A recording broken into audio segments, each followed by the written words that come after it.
ছেলেপক্ষ মেয়ের বাপের বাড়িতে গিয়ে যে বরযাত্রী হয়ে শত শত লোক খাওয়া দাওয়া করে, এক্ষেত্রে ইসলাম কোনো সীমারেখা ঠিক করে দিয়েছে কিনা যে এতজনে বেশি যেতে পারবে না?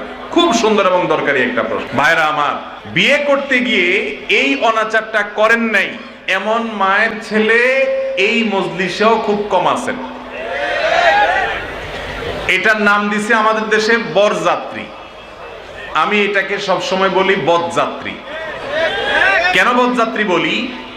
বিয়ে উপলক্ষে ছেলে হিসেবে আপনি যাচ্ছেন বিয়ে করতে, আপনার সাথে দুইজন সাক্ষী থাকবে, আপনার অভিভাবক থাকবে, কয়েকজন থাকতে পারে যৌক্তিক। কিন্তু আপনি কি করছেন? বিয়ে উপলক্ষে রীতিমতো চুক্তি করতেছেন যে আমাদের তরফ থেকে 200 লোক যাবে। আপনাদের এলাকা হয় এগুলা? 300 লোক লাগবে, 500 লোক যাবে, তাদেরকে খাওয়াইতে হবে। কে? মেয়ের বাপ। বিয়ে উপলক্ষে একটা মাত্র খাওয়ান আছে, সে খাবারের আয়োজনটা করবে কে? ছেলে। সে খাবারের নাম কি? ওয়ালিমা।